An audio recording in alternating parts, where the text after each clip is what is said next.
Hey tea heads, this is Don from Mei Leaf. In this video, how to judge green tea by eye. How many times have you gone into a tea shop or browsed tea online and the only information that you have to make a buying decision is the appearance of the dry leaf? And that can be very confusing. What are you meant to look for? How can you make those decisions? Well, hopefully by the end of this video, you'll have a little bit more knowledge to make those buying decisions. And this is going to be a little bit of a challenge for me because Celine has selected 5 random green tea samples. I have no idea what they are, and I am going to try to just visually, by looking at the dry leaf, figure out which type of tea they are. I'm going to talk about the quality markers that I'm looking for when making those assessments, and then we're going to be tasting it to see if it's good enough to be a Mei Leaf tea. If at any point in time you enjoy this video, then make sure you hit it with a like, and if you're not following us on all of our socials, then go click those buttons. Right, I should say, before I get into this challenge, that what I'm going to talk about today probably is going to be generalizations, okay? Every tea is different, everybody is different, so these are generalizations. I should also say that truly the only way to assess the quality of the tea is by tasting it. And it causes a lot of frustration with clients and tea sellers alike because it's very difficult to make those buying decisions when you are browsing, because all that you have to go with is information provided by the seller and the look of those leaves. So tasting is always the best way, but you can tell information about the type and the quality of a tea by looking at it. Right, let's dive in. I'm excited. We have 5 to go through today. They're all green teas, I'm being told by Celine. Let's see the first one. Okay, so Celine has been kind to me for the first one. I'm sure a lot of you out there will know what type of tea this is. Don't worry if you don't. We're going to go through it. This is a classic Chinese tea. You can see that the leaves are flat. They're very flat leaves. They're very brittle leaves. If I break the leaf, very, very brittle.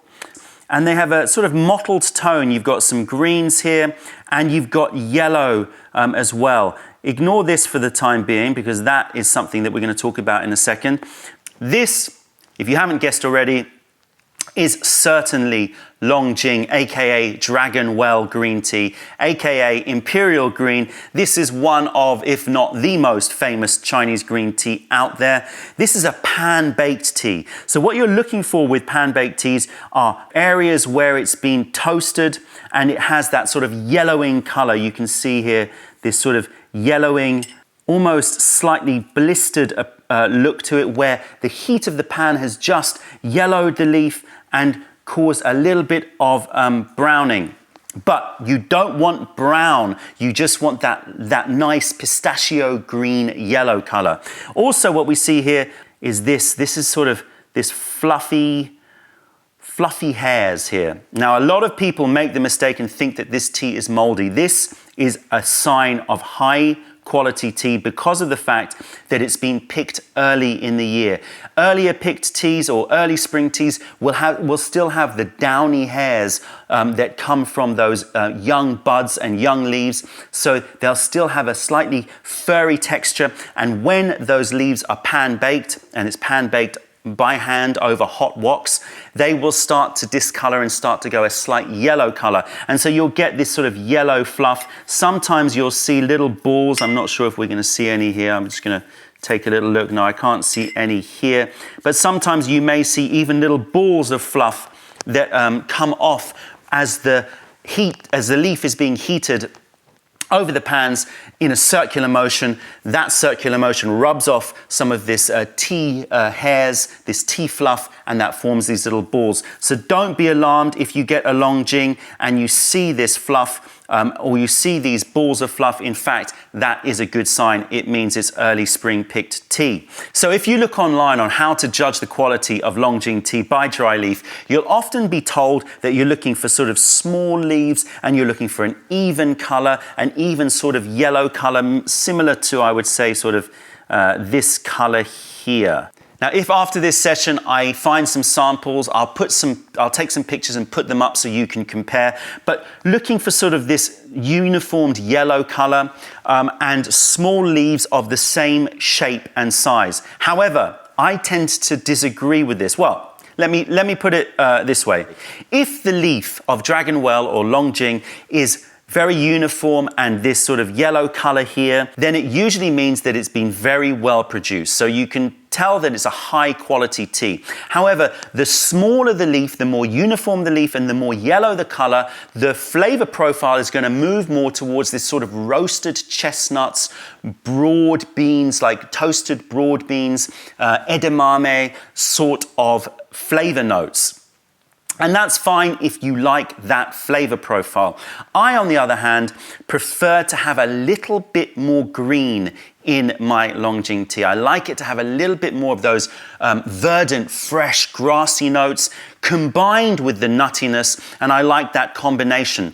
So I found that the really high grade, very, very expensive Longjing that looks a certain way, again, very uniform, and that color, that yellow-green color, tends to be more on a simple, light, and very nutty flavor profile. And that is something that a lot of people look for and maybe something that you look for. I don't, and therefore, when I'm selecting Longjing tea for Mei Leaf, I tend to select teas that have a combination of colors. So I'm getting these greens here, but I'm also getting this distinct yellowing that comes from the pan frying. So I like to have a combination of both. I also don't mind it if the leaves are a little bit less uniform, because it tends to mean that they've allowed the leaf to grow a little bit larger for some of their pickings, and that again adds for me a certain depth and complexity to the tea. Now, you can go too far. If you see Longjing tea, which is really, really wild in terms of its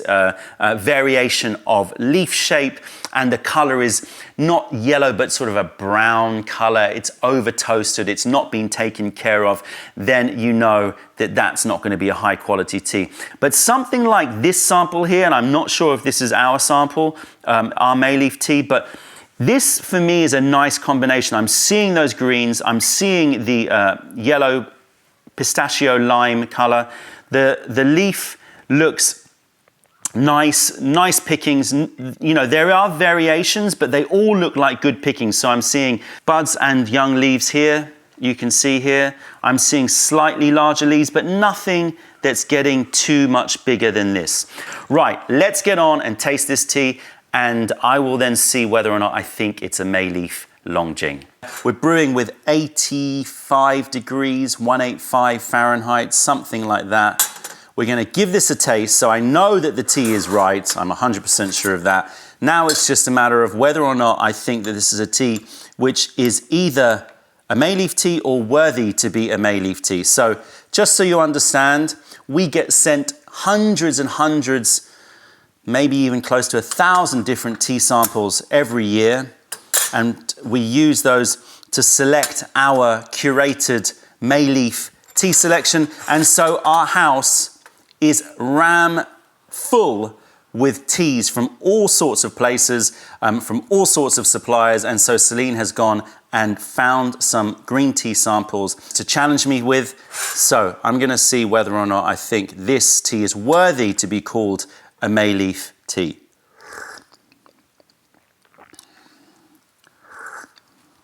So far, so good. Very, very clean, but then juicy on the finish, which is what I like. The dryness is there, but it's very, very understated. I'm getting orchids, I'm getting some of those sweet floral notes. I'm getting the nuttiness. I'm getting some vegetal asparagus notes coming through. But then I'm getting those hazelnut notes as well, those nutty notes. So really, really nice. So Longjing tea comes from Zhejiang province. It has to come from Zhejiang province. It's a protected province. So if you produce a similar tea outside of that province in China, then you can't theoretically call it Longjing tea. So this will be from Zhejiang province. Because of the fact that it was furry and it had those that white yellow fur, I believe it to be spring picked. So I think it's going to be very close to pre-Qingming, sort of late March, early April pickings. Qingming is a festival in China around the beginning of April. So pre-Qingming means picked before then, and it sort of relates to higher grade green teas.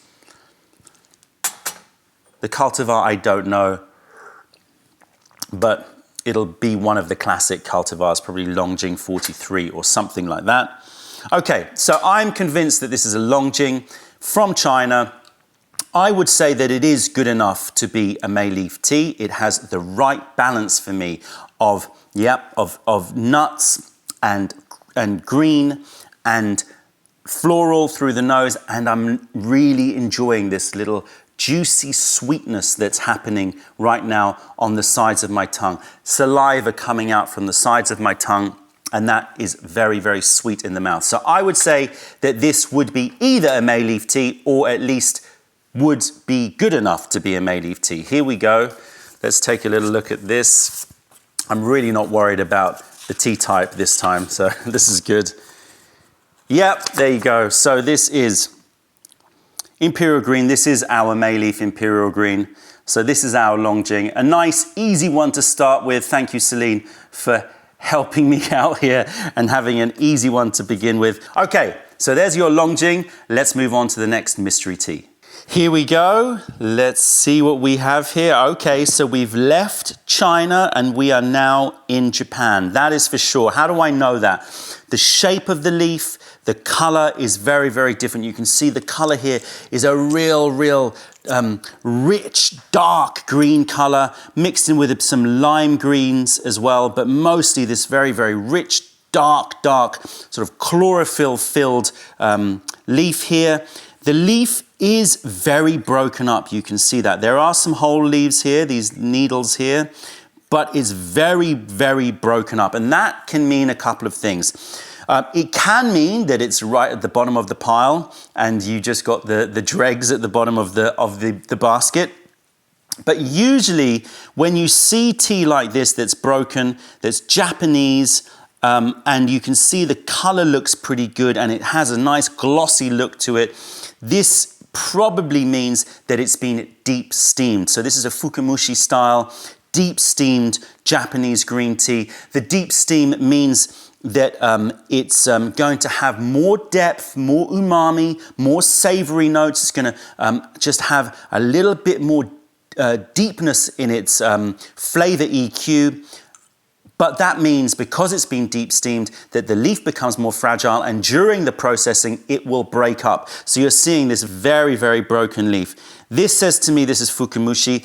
If it's Fukumushi style, this deep steam style, that's usually more inclined to be used for teas that are growing with a lot of sunlight, because the extra sunlight means that they have more catechins, more of those bitter notes, and the producer feels that it needs to be steamed a bit more to smoothen it out and add that depth and take away those top note bitter notes from the tea. So my guess is that this is a Shizuoka Fukumushi style Sencha Japanese green tea. Okay.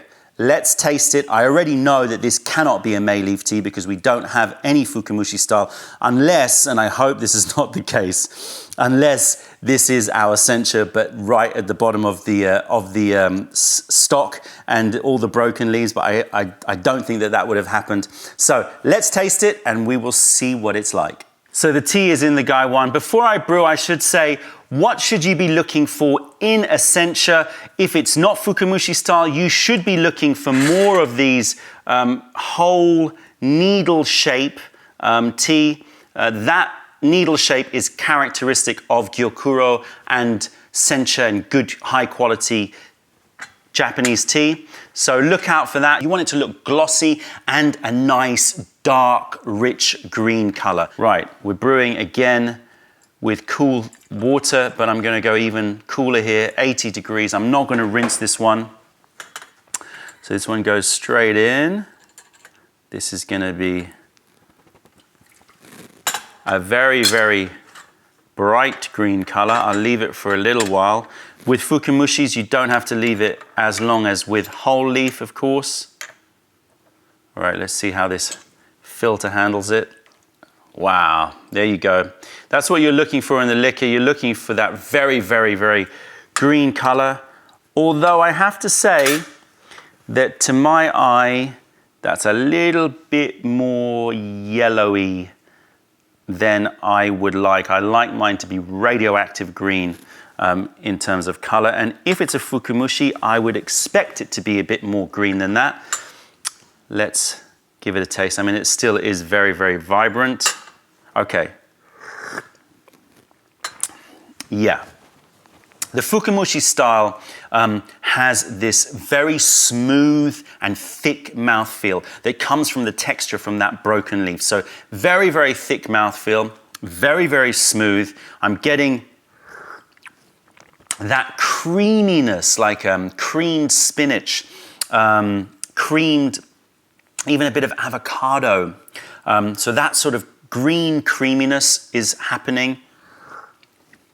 And just deeper, a little bit more savory. All Japanese green teas have a savory note from the theanine, but even more savory than your average sencha, again, because of that deep steaming. Nice tea, a bit simple. The finish for me, nice, has a slight spring oniony taste in the mouth, which I don't like. Yeah, and these fukumushi styles can have that. They can have a little bit more of this sort of funky savoriness than your average Japanese sencha. So, you know, it is an acquired taste, the fukumushi style. So I am sure that this is a sencha. I'm sure it's from Japan. I would say it's decent quality. It certainly isn't something that I would purchase for Mei Leaf, and I know it's not a Mei Leaf tea because we don't have fukumushi sencha. Where are we? Where's my envelope here? There it is. Okay. Let's see what we got here. Nozomi Sencha. Nozomi Sencha is from Makinohara, which is a plateau. So this is a plateau area of Japan, Makinohara, where they do indeed get a lot of sun. If you've seen our video before on Japanese green teas, if you haven't, go check it out. It tells you lots and lots of information about Japanese green teas. You'll see that we visited Makinohara. So my assumption is that this is tea that we picked up on our travels when we were in Japan. So that means that it's not this year's tea, as in 2018, it was 2017 tea, and that might explain the more yellowy orange color on it. It has lost a bit of its freshness. Right, there you go, 2 for 2. Let's move on to the next one. Thank you. Okay, we are back in China, people. This here is a very telltale tea because it has a very unusual picking. So what I can see here is that the picking style is much, much bigger leaf. You can see that the leaves are much, much bigger than your average green tea picking. And I don't see any buds here. I don't see any of those young baby leaves and buds. I'm seeing a pretty much uniform medium leaf picking. And that can only mean one thing, that this is Luan Gua Pian, also known as melon seed green. I'm not sure if this is our Mei Leaf melon seed green. I'm not quite sure. But what you want to be looking out for this is, well, melon seed green, it employs a sort of oolong style picking. So instead of picking those buds and young leaves, the producers and the farmers allow the leaves to grow that little bit larger, and that brings out a little bit more of a sort of carbohydrate starchiness to the tea. It softens the tea, it makes it less bright and spring-like and a little bit more warming, a little bit closer to those oolong flavor profiles that we know and we love. The color on it is a mix of sort of kelp greens and lighter greens here. For me, I would say that the color profile on this is a little bit too much on the light green side. I would expect more of the leaves to be this sort of darker, almost sort of blue-green algae color. We're looking for matte leaves. It's not going to be glossy, as glossy. It's going to be a little bit more matte and textured. So I'm pretty sure it's a Luan Gua Pian. It's a very famous tea in Anhui province, and I've done a whole video about Luan Gua Pian. You can check that one out too. Right, let's taste it to see whether or not it's the Mei Leaf melon seed green. Okay, we're going to go a bit hotter here. Because we've got those larger leaves, we can go up to sort of 85, 90. So it's 185 to 195 Fahrenheit. Let's give this a sniff. Smells good, mate. What I'm looking for, just so you know, the Mei Leaf Luan Gua Pian, I always look for this sort of shortbread, biscuity note and fruity, jammy, almost like strawberry jam and shortbread. And I am getting that. I am getting that on the aroma. So that's looking good. That's smelling good. Let's give it a taste.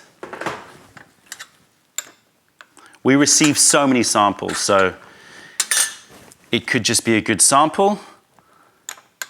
My only sort of question mark in my head is that color. I'm normally looking for a little bit darker in the color, but I might be sort of, you know, imagining it. It's been a while since I've had Luan Gua Pian. Okay. Color looks nice. Good, nice, vibrant color.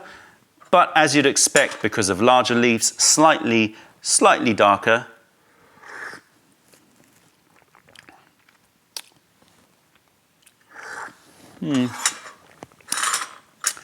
It's not packing the punch that I was hoping it would. Let me just brew it a little bit longer. As I said, larger leaves, they can brew a little bit longer. The aroma on the wet leaf was really, really nice. Had that biscuity warmth to it. But this first taste tasted a little bit flatter than I would have hoped.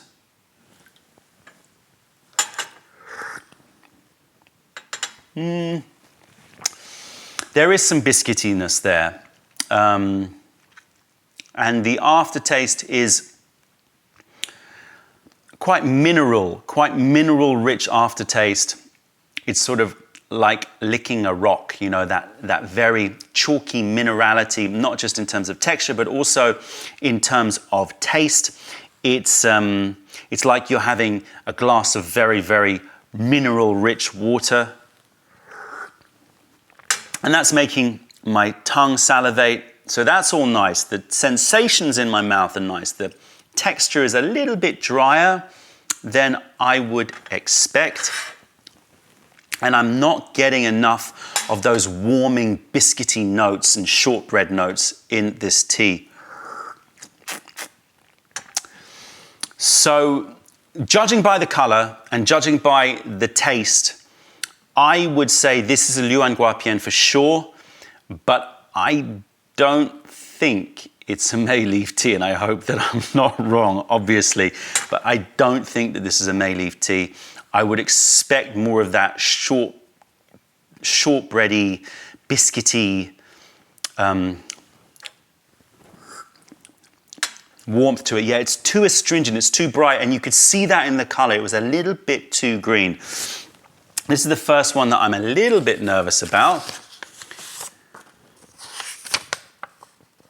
Yeah, okay. So this is Luan Gua Pian, but it's a sample. So it's not something that we stock at Mei Leaf. As I said, I've done a whole video about Luan Gua Pian. You can check it out. And our melon seed green, in my opinion, is a lot better than this tea, because it has more of that depth and complexity. So many times with Luan Gua Pian, which is a very famous Chinese green tea, I'm always a bit, I mean, it's taken me a while to source a Luan Gua Pian.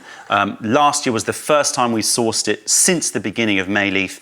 And purely for this reason, a lot of the time, for me, the flavor is lacking. It's nice, but not wonderful. It doesn't have that warmth nuance that I'm looking for, that jammy, fruity, you know, shortbread and carbohydrate starchiness that I look for in a Luan Gua Pian. All right, 3 for 3, doing well. Okay, let's move on to see what Celine you've got next. Thank you. All right, let's see what we have in store for us here. Okay, so now we're getting into much more difficult territory. At first glance, I have no idea what this tea is. It looks very, very strange, very, very odd. It's a green tea, but it has, first of all, the picking and the processing looks sort of rough. I'm seeing weird, like, shapes that I haven't seen before. This doesn't look like it's part of the leaf at all. This looks like it's part of the stem, like a swollen area, and I see another one here. This doesn't, this this is interesting. That's for sure. I'm seeing also colors that I wouldn't expect to see in green teas. So I'm seeing lots of browns and reds here. Can you see here these sort of brown-red colors here? It looks just bizarre. Okay. All I can say is from this tea is it looks relatively roughly made. Green tea theoretically should be very, very, very low oxidation. You shouldn't really see much of those reds that you're seeing here. So this has been oxidized, which means it's been handled relatively roughly. Now, what does that mean? That can either mean it's been produced by people that don't really care that much about their tea, or it means that it's been produced by people that just have a tradition of producing their tea this way. It's probably a little bit more tribal, a little bit more rough. I really don't know what this type of tea is. I'm gonna have to call a blank on this one. All I can say is roughly made green tea, probably from a province or a country which doesn't produce a lot of green tea in a more standardized way. I'm interested to taste it. Let's taste. So I'm making the water on this one a little bit hotter again, or around 90 degrees. It looks like the leaf can handle it. I'm really fascinated by this tea. This is certainly not a Mei Leaf tea, I can tell you that, because I would know, ooh, the aroma coming off it as soon as the water hit it was really, really high aroma. Wow, very, very high aroma. Lots of flowery notes, lots of jasmine notes coming through. It's not a scented tea, but it definitely has those jasmine-y floral notes and a sort of wild top of the mountain juiciness and astringency coming through. You can see what I mean about the color. It almost looks like a Dansong oolong tea in terms of its color profile. Crazy, crazy color profile. Definitely been allowed to oxidize, and you can see that in the rinse. This is really fascinating tea. I really don't know what you have picked up here, but this is certainly a challenge. So I have failed to guess the type of tea. The whole point of this is to guess the type of tea just by appearance. But I'm going to continue to see if I can figure out what this is by tasting it. Right, the color is very, very, very, very oxidized. For a green tea, it's very, very gold. It looks much more like an oolong tea, a medium oolong tea to me. But let's give it a taste.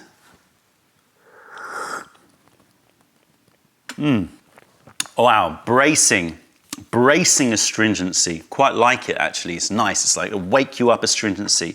It makes me think that this is not, almost like a black tea astringency to it. Very, very interesting. I would suggest that this is made by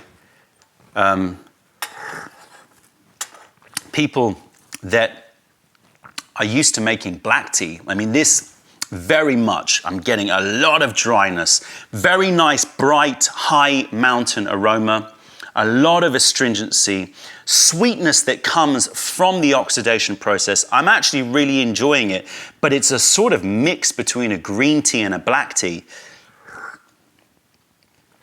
If you blind tasted me and you didn't tell me that was a green tea, I would say that was a black tea. A very light black tea, but a black tea nonetheless. I'm going to say this is not a Chinese green tea. I don't think that any Chinese green tea producer could release something like this without criticism.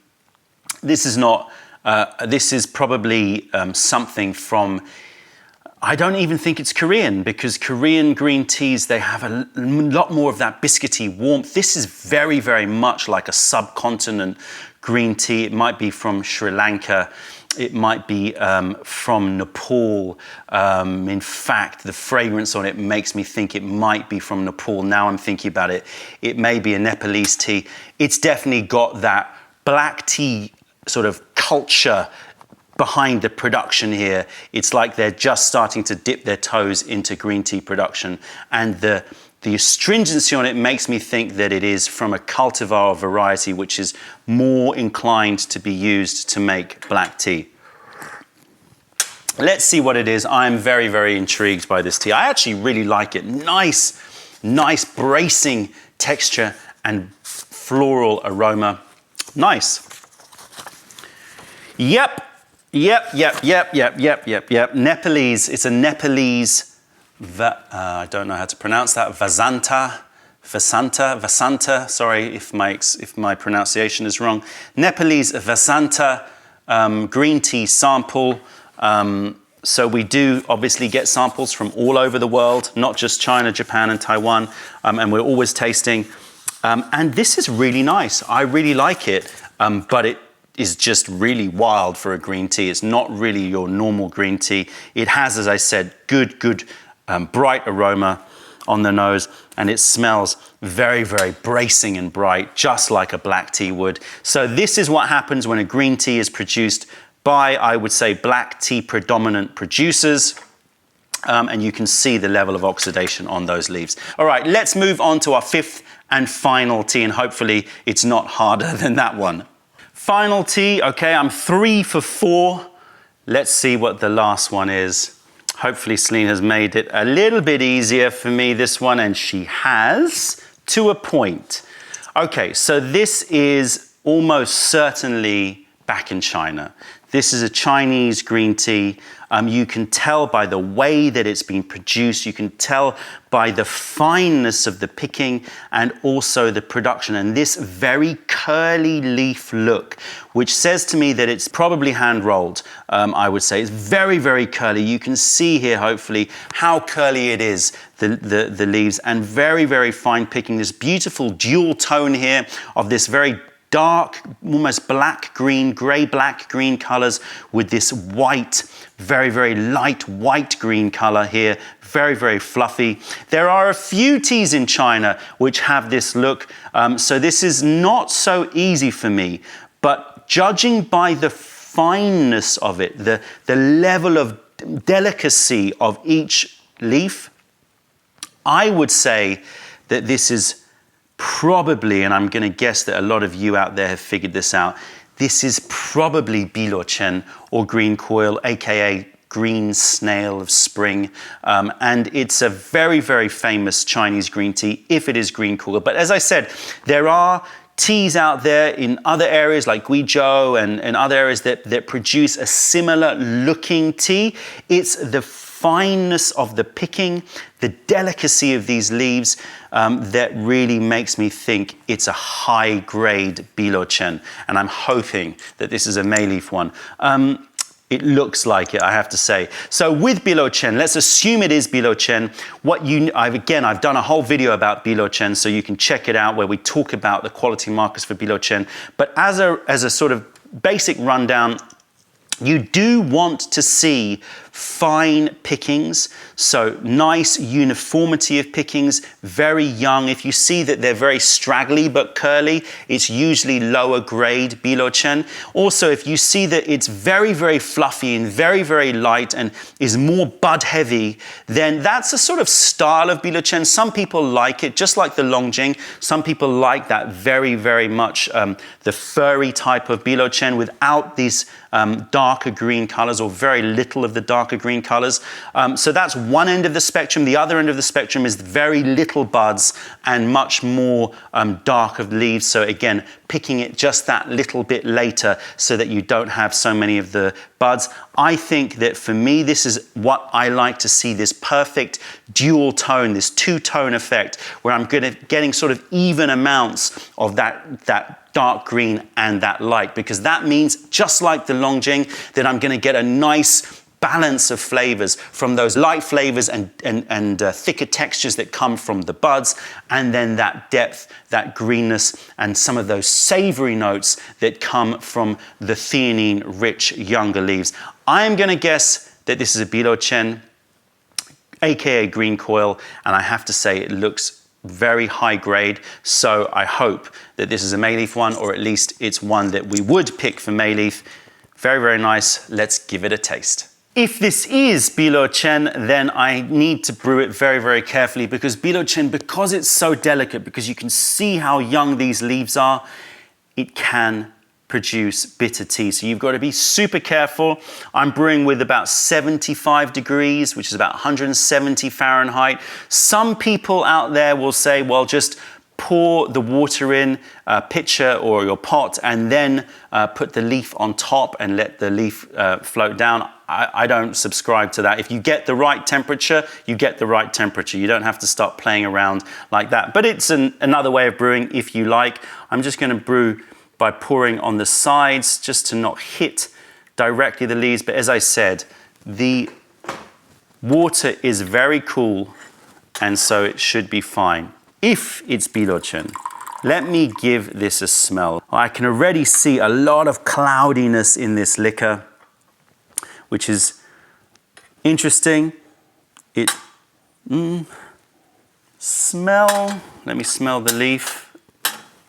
Okay, that's better. The smell of the empty gomme d'arbe here didn't smell of much, but this, you're expecting intensity. I'm expecting a sort of real umami hit.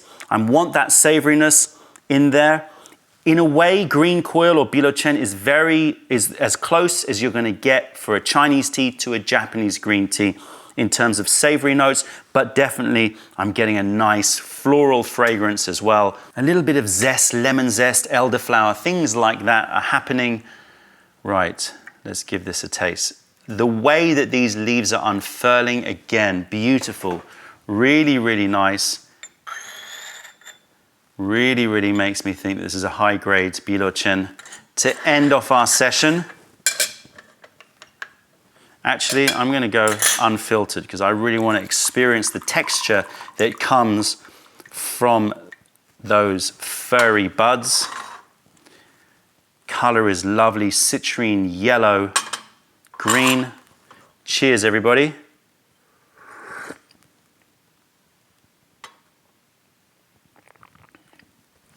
Very, very thick. Real depth of texture in this. Love it.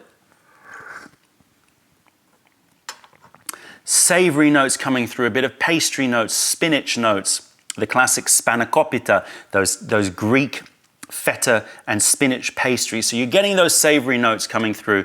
You're getting a nice, understated but definitely predominant dryness, and this is why you have to be super careful with the brewing temperature. Make sure that you don't overbrew this or you over extract it with too hot water. Very, very delicate leaves, so you've got to be very, very careful. And I'm getting that dryness, and that is dry to juicy. So now the saliva is starting to flood through the back sides of my tongue. Not as sweet, but sort of zesty and bright and wake you up. Really, really lovely. The look of the leaves as well, just to show you, the look of the leaves there, very, very delicate. Look at those leaves. Extremely delicate. And now the two-tone color has started to move and become more of a sort of similar color. Very, very nice light green color there. Really, really lovely. I'm getting a slight whisper of in Chinese cooking, they call it the fire of the wok or the breath of the wok. So I'm getting that little bit of taste of, it's not smokiness at all. It's like just the heat that comes from that wok. So you're getting a little bit of a toasted note to it, but very, very subtle, very, very light, doesn't overtake anything. Sometimes you'll have Biluo or this style of tea, and it will have a slightly smoky or over roasted note to it. This is just on point for me. So I really love this tea, as you can probably tell. Flooding my mouth with juiciness. I would say almost certainly that this is a Biluo. If it's a Mei Leaf tea, well, if it is, I'd be very happy to call it a Mei Leaf tea. If it isn't, then it would have been close in the running to be a Mei Leaf tea. Certainly by the look of those dry leaves, it certainly looks like the Mei Leaf tea that we know and love as green Coil. Let's give it a reveal. Let's see what we have here.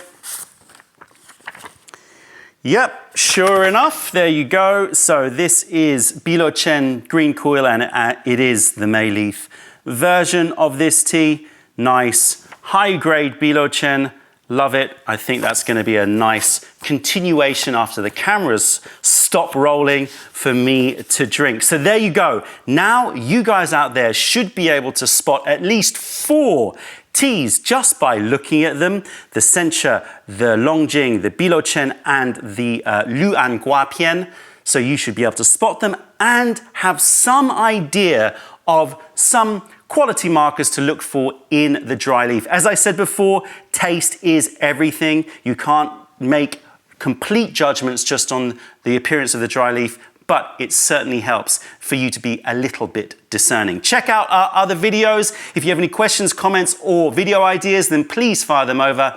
Other than that, I'm Don from Mei Leaf. Thank you for being part of the revelation of true tea. Stay away from those tea bags, keep drinking the good stuff, and spread the word, because nobody deserves bad tea. Bye.